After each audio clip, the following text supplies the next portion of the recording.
Ouais, bon, c'était à prévoir. Je savais que ça allait me tomber sur le coin de la figure un jour ou l'autre. Hein, quoi? Non, pas le fait que la moto soit sale parce que j'ai roulé sous la pluie hier. Non, c'est pas de ça que je parle. Encore que quand j'ai choisi ce modèle, je savais que je passerais du temps à l'astiquer. Non, mais c'est pas de ça qu'il s'agit. Je parle du fait d'avoir une adresse dans un CCAS.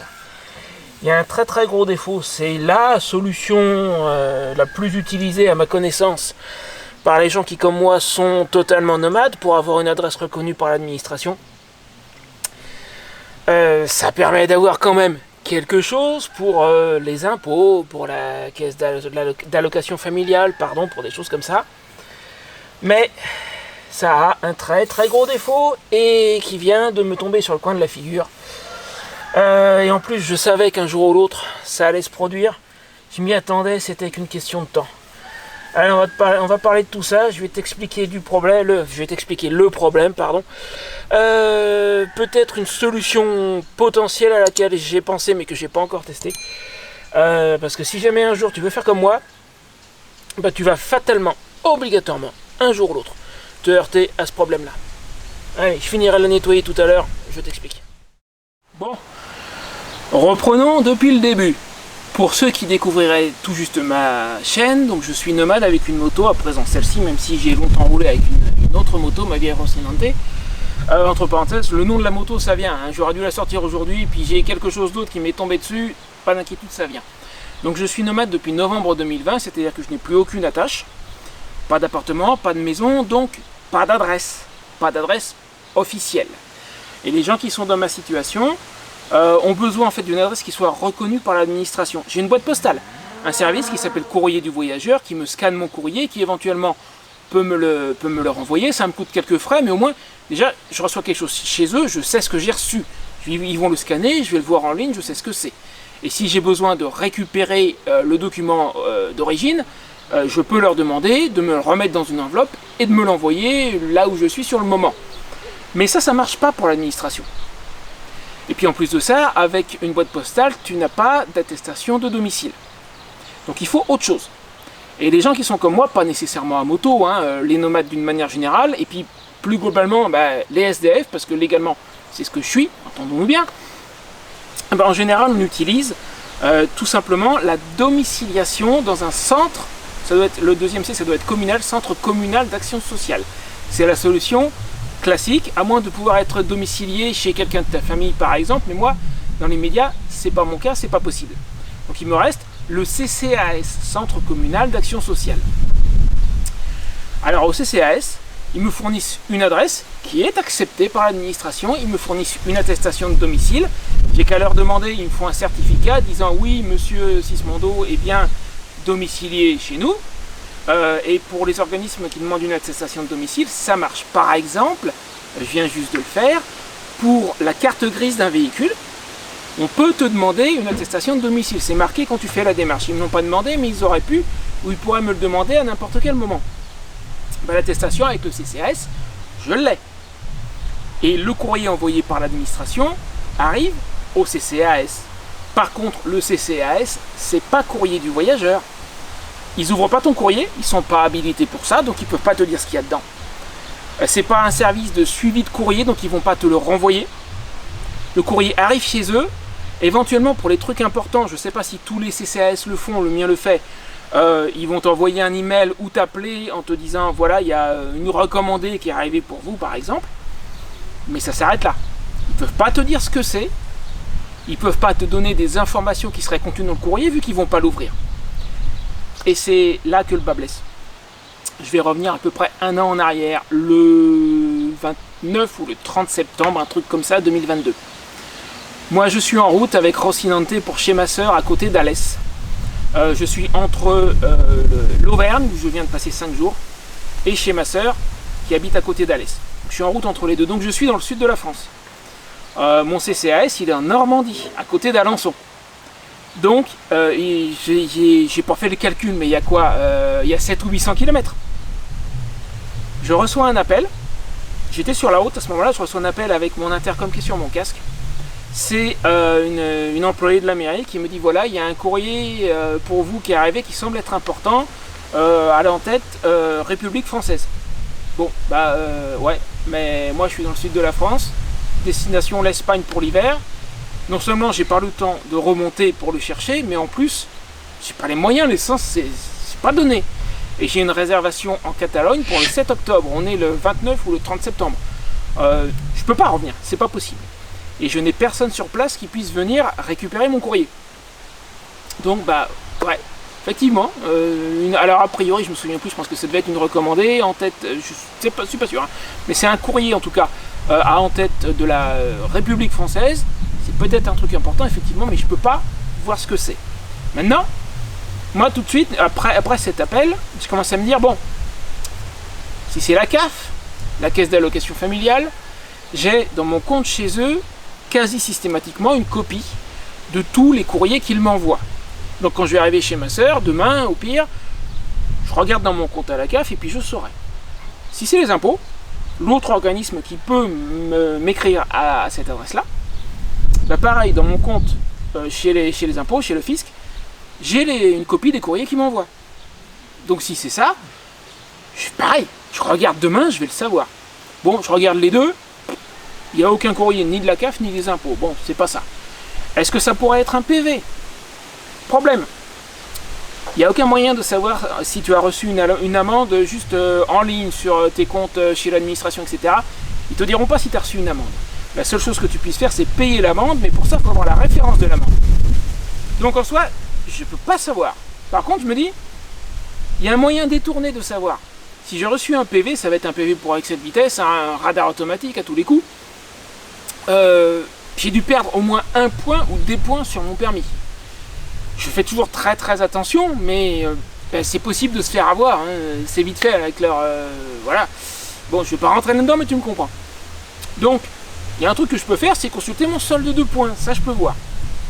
Je regarde. C'est sur un site de l'administration, je ne l'ai pas en tête, mais tu cherches sur Google consulter le solde de points de ton permis, et tu vas trouver. Tu peux consulter ton solde de points. Je regarde, j'ai mes 12 points. Bon, bah, sur le moment, je me dis, c'est pas une contravention, c'est pas un PV. J'ai pas perdu de points. Si j'avais pris un PV pour excès de vitesse, j'aurais dû perdre au moins un point. Bon, rien, c'est pas ça, je sais pas ce que c'est. Puis le temps passe, et j'en entends plus parler. Je reviens ici en Normandie, il y a quelques jours, et là, je suis ici pour attendre la carte grise de cette moto-ci, de cette nouvelle moto. Puisque, opération auprès de l'administration, encore une fois, la seule adresse acceptée, c'est celle au CCAS. Donc pour faire établir la carte grise, j'ai donné l'adresse du CCAS, je sais qu'il va falloir que j'y aille, et puis de toute façon, au moins une fois par an, je vais récupérer mon courrier. Donc j'attends la carte grise. Et je reçois un email de la mairie qui me dit un courrier est arrivé pour vous. Bon, c'est bon, je sais ce que c'est, là, moi j'attends la carte grise, ça doit être ça. Donc hier, le 9 août, toi tu vas voir cette vidéo quelques jours plus tard, moi c'est précisément le 9 août que j'y suis allé, je prends la moto. Je vais faire mon petit tour, en plus j'ai hésité parce que c'était la prévision météo averse dans l'après-midi, au retour je me suis bien fait saucer. C'est pour ça qu'il faut que je la nettoie d'ailleurs. Mais bon, passons. Je dis allez hop, vu les horaires d'ouverture de la mairie, c'est pas tous les jours, j'ai pas envie d'attendre jusqu'à mercredi prochain. A priori c'est la carte grise qui est arrivée, pluie pas pluie, j'y vais. Il y a une petite heure de route, parce que je passe par des petites routes, il y a de la voie rapide, mais j'ai pas envie, je préfère prendre un truc plus sympa. Bon, j'y vais. J'attends le début d'après-midi parce que je sais que la mairie n'ouvre qu'à 14h, je suis arrivé en avance, bon ça c'est pas grave. Je récupère mon courrier et puis je dis oui je sais, il y a une lettre qui vient d'arriver, ça doit être ma carte grise. La dame me dit oui, a priori c'est très certainement ça, mais j'ai autre chose aussi qui est arrivé pour vous juste ce matin. Je récupère tout et alors là je m'attendais à avoir 2, peut-être 3 courriers, tu sais, celui d'il y a un an, de fin septembre, celui avec la carte grise et puis le truc en plus arrivé le matin même. Ouais tu parles, attends, je suis arrivé, je suis reparti avec, bouge pas. Je suis reparti avec tout ça. Je crois qu'il doit y avoir 5 courriers dans le lot. Alors dans le compte, il y en a une de la CAF, qui était un truc, pour une fois un truc qu'ils m'ont pas mis dans mon compte, mais qui n'était pas d'une importance, ça porte pas à conséquence, il n'y a pas de souci. Et tout le reste concernait cette petite chose là, enfin je vais même pas le déplier, mais tu vois la couleur, tu sais ce que c'est, si tu en as déjà reçu, tu te doutes. Il y avait la contravention, l'avis de contravention de base. Je sais même plus, je crois que ça doit être 68 €. C'est un excès de vitesse de moins de 20 km/h sur route limitée à plus de 50. J'ai été pris par un radar automatique à 87 km/h pour une vitesse limite autorisée à 80. Alors c'est marrant, la vitesse retenue est de 82 km/h. Parce qu'il y a la marge d'erreur. Donc 82 pour 82 km/h de trop, et je me tape une contravention de, à la base, si je l'avais payé tout de suite, je cherche le montant, 68, minoré à 45 si tu payes en ligne dans les 15 jours. Petit problème, donc comme je le disais, j'avais aucun moyen de savoir ce que c'était. Et notamment aucun moyen d'avoir la référence du PV, même si à un moment je me suis demandé si c'était pas un PV, je ne pouvais pas avoir la référence de la contravention. Et pour la payer, il faut avoir la référence, donc c'est cuit, je ne pouvais rien faire.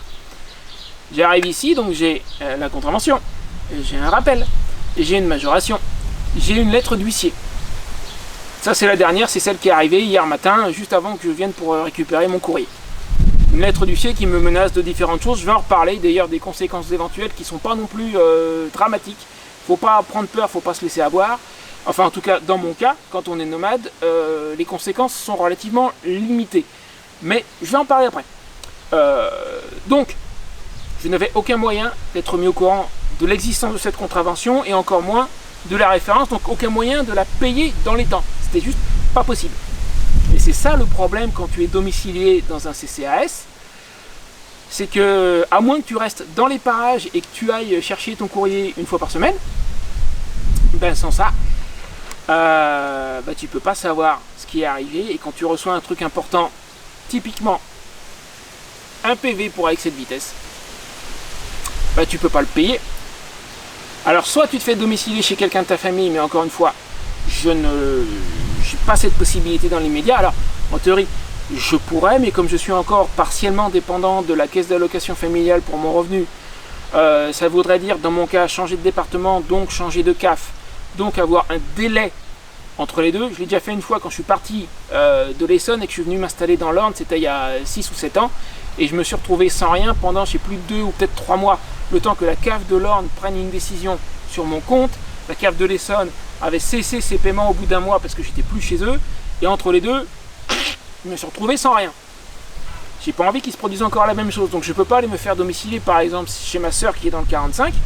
En théorie ça serait faisable, et là je reçois une contravention, elle va l'ouvrir, elle va me le dire.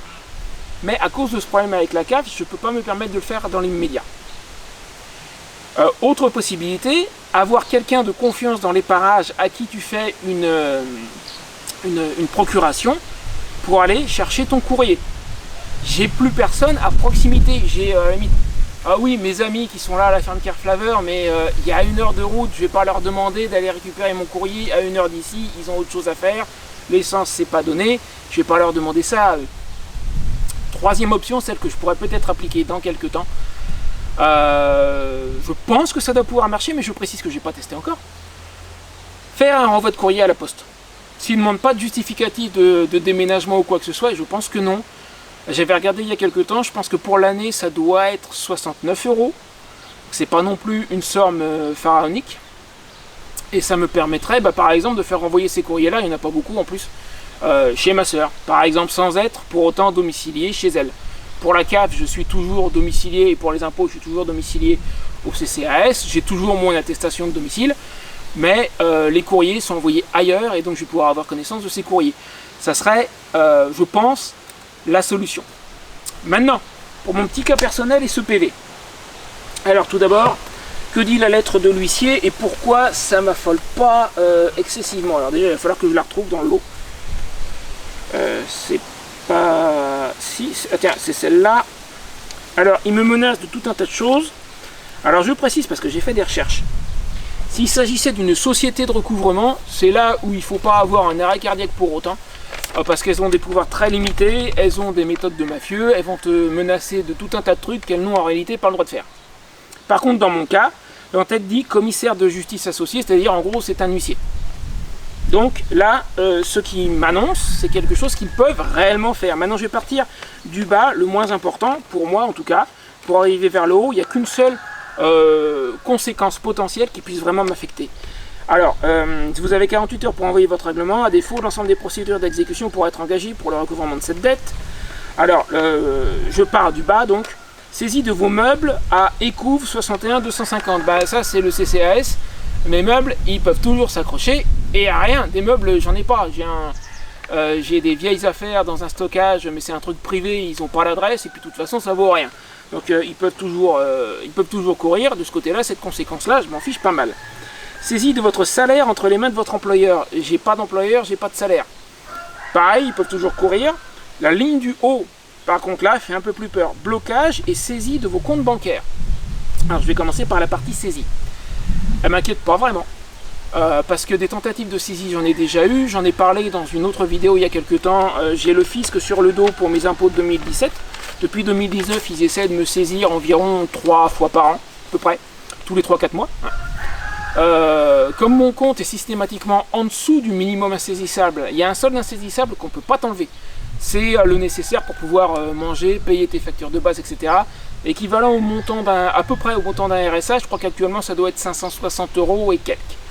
Si ton compte est en dessous de ce solde insaisissable, ils peuvent rien te prendre. Par contre, la banque va te facturer des frais. C'est pour ça que je suis chez Compte Nickel, parce que chez Nickel, c'est un forfait. Anciennement à 20 €, maintenant à 25 €. C'est-à-dire que quand le fisc essaie de me saisir 2-3 fois par an, ça me coûte 25 € 2-3 fois par an. C'est 25 € que je pourrais utiliser pour autre chose, mais c'est pas dramatique. Donc si pour cette amende, ils essayent de me saisir le montant de... Alors, attention, amende de base de 68 €, c'est monté à 207. Mine de rien, ils y vont pas avec le dos de la cuillère. Mais s'ils essaient de me saisir ces 207 €, bah, ils saisiront Walou et ça va me coûter 25 € de frais. Un petit peu embêtant, mais ça, je vais pas en perdre le sommeil pour autant. Quant à la partie blocage, c'est ça qui m'a inquiété pendant un moment. J'ai fait des recherches et en fait, ce qu'ils peuvent bloquer, ça n'est pas le compte entièrement. Moi, je m'étais dit, il faudrait pas que je me retrouve, je suis parti pour me rendre en Espagne. Et je suis entre 2 étapes, j'ai besoin de faire le plein de la moto et ma carte marche plus, je peux pas prendre d'essence parce qu'ils ont bloqué mon compte. Là je serais bien dans la... si tu vois ce que je veux dire. Mais après de longues recherches, ils ne peuvent en aucun cas bloquer le solde insaisissable. Ce solde doit être mis à ta disposition immédiatement, c'est-à-dire que ton compte peut être bloqué pendant 15 jours le temps d'opérer la saisie, mais le solde insaisissable doit impérativement être laissé à ta disposition. Et moi, comme je suis tout le temps en dessous du solde insaisissable, ça changerait strictement rien pour moi. Donc, s'il devait se passer quelque chose à ce niveau-là, je ne vais pas me retrouver bloqué sur la route à pas pouvoir prendre d'essence. Ça, c'est une bonne chose. Maintenant, le seul vrai risque pour moi, comme dans ce scénario-là, j'ai 2 organismes qui peuvent tenter de me saisir à un moment ou à un autre. Le seul vrai risque, ça serait que 2 saisies se suivent à moins de 30 jours l'une de l'autre. Parce que, Maurice, s'il te plaît, tu te tais, parce que le solde insaisissable n'est laissé à ta disposition, je ne comprends pas pourquoi ils font comme ça, mais bon, c'est comme ça, qu'une fois tous les 30 jours. Donc si tu as 2 tentatives de saisie coup sur coup, la première fois, on te laisse à disposition ton solde insaisissable, la deuxième fois, eh ben non, on va te faire la saisie quand même. Bon, il se trouve que j'ai eu un coup de bol le mois dernier, Maurice, juste tout début juillet, quand j'étais chez Hervé à Nantes. J'ai hésité, il voulait aller faire une course, j'ai dit est-ce que je vais avec lui, est-ce que j'y vais pas. Je venais de recevoir un virement, je voulais aller tirer du liquide pour faire tomber mon compte en dessous du solde insaisissable. J'hésitais à y aller ce matin-là avec lui ou attendre le lendemain. Finalement, je décide d'y aller avec lui, je tire le liquide, donc mon compte se retrouve en dessous du solde insaisissable, comme j'ai l'habitude de faire. Et l'après-midi, je reçois un email de ma banque disant bah voilà, on a reçu une demande de saisie, votre compte est en dessous du montant minimum, rien n'a été saisi. Le même jour, à 6 ou 7 heures d'intervalle. Coup de bol. Mais ça veut aussi dire que, donc je disais le fisc essaie de me saisir, c'était le fisc, hein, évidemment à ce moment-là, c'était pas encore eux, le E c'est pas encore effectif. Ça veut dire que le fisc a tenté de me saisir début juillet, comme ils font ça à peu près tous les 3 mois. J'en verrai pas une autre avant probablement novembre. Donc si eux essaient de me saisir là maintenant, genre vers fin août, ça va pas se croiser avec une saisie du fisc. Donc le solde insaisissable sera laissé à ma disposition et ça risque pas de me mettre en danger immédiat. Par contre, ça va me coûter 25 € pour rien, bêtement. Maintenant, ce que j'ai fait, la seule solution que j'ai, parce que les 207 € de toute façon, je les ai pas, et si je les avais, j'ai mieux à faire. Hein. Franchement, il faut déjà que je descende vers le sud. J'ai mon ordinateur portable qui n'arrête pas de me jouer des tours, je pense qu'il est en fin de vie, ça commence un peu à m'inquiéter. Il fonctionne encore, mais il a des problèmes d'alimentation. En fait, je te rassure, il charge, mais il sort de veille tout seul. Il détecte que je l'ai branché sur le secteur alors que je ne l'ai pas branché, puis il redétecte qu'il n'est pas branché, puis il redétecte qu'il est branché. Il y a des fois, c'est un cycle infernal, toutes les quelques secondes, il passe d'un état à l'autre, et le seul moyen de l'interrompre, c'est de le brancher. Donc si j'avais 200 ou 300 euros, j'achèterais un autre ordinateur portable, plutôt que de payer les 200 balles de l'amende, sincèrement. Ça passe avant. Ma survie d'abord, mon activité, ma chaîne YouTube d'abord, ce genre de truc après. Maintenant, j'y crois pas trop, mais j'essaye quand même, je viens de le faire là, il n'y a pas une heure. J'ai envoyé une contestation en expliquant la situation, en disant voilà le courrier que vous m'avez envoyé le 29 septembre 2022, moi je viens au CCAS qu'une fois par an, ils n'ouvrent pas mon courrier. Le 29 septembre 2022, j'étais dans le sud de la France. Je leur ai même envoyé une copie de ma réservation à Santes TV Ses Rovires chez Fernando en Catalogne pour le 7 octobre, pour leur montrer que j'étais déjà en route pour là-bas. Leur expliquer que j'avais aucun moyen de prendre connaissance de ce courrier et donc d'avoir la référence de l'amende et par conséquent de la payer, que c'était impossible. Bon, quasiment un an après, est-ce que ça va passer? J'y crois pas trop, c'était à tenter. J'ai envoyé la contestation, pas sur l'infraction en elle-même, parce que ça c'est cuit, j'y arriverai pas. Hein. J'ai été pris par un radar automatique, il doit y avoir une photo, bon c'est mort. Mais j'ai envoyé la contestation pour la majoration et les poursuites. Si ça pouvait arrêter les poursuites et que je n'ai plus qu'à payer que le montant d'origine de 68 €, voir si on peut revenir aux 15 jours où il y avait une amende minorée à 45. Bon, 45 €, moi avec 45 € je mange pendant 5 à 6 jours. Hein. Mais si on pouvait en revenir là pour éviter des emmerdes futures, ouais, et si je peux revenir vraiment aux 45, demain je les paye quoi. J'y crois pas, mais j'ai tenté. Et si ça marche pas, bah on en reste à l'huissier qui va tenter de me saisir dans quelques semaines, qui n'y arrivera pas, ça me coûtera 25 €, et puis comme je disais, ça va pas m'empêcher de dormir. Donc voilà le petit défaut, la difficulté, le problème auquel il faut penser si tu choisis de te domicilier dans un CCAS, quelle que soit la raison, que tu sois nomade comme moi, que tu sois SDF parce que la vie t'a poussé dehors, si tu n'es pas en mesure de venir chercher ton courrier très régulièrement, tu risques d'avoir des petites surprises parce que tu vas pas savoir ce qu'il y aura dans le courrier. Et pour certaines lettres, si elles sont pas vraiment, si c'est pas des recommandés, des trucs comme ça, tu sauras même pas qu'il y a un courrier. Et encore, c'est à condition que ton CCAS te notifie de l'arrivée d'une recommandée. Je suis pas convaincu qu'ils soient obligés de le faire. Déjà le mien, ils font ça, c'est déjà pas si mal. Je savais qu'il y avait quelque chose, même si je savais pas quoi. Donc voilà, je tenais à faire passer l'information parce que je pense que ça peut servir à certains. Alors si toi aussi il te semble que cette information, que mon expérience malheureuse peut être utile à d'autres, voire peut-être même à toi-même, n'hésite pas à me laisser un petit pouce en l'air, un petit commentaire. Si tu n'es pas encore abonné à la chaîne, abonne-toi. Et je vais te mettre une autre vidéo qui porte sur ma vie nomade juste là. Je te dis à bientôt, et ce coup-ci, la prochaine vidéo, je te promets, ça va être le nom de la nouvelle moto. J'ai ma petite liste, il faut que je fasse la vidéo pour qu'on en parle, et puis il y a d'autres trucs qui sont tombés avant. Allez, salut!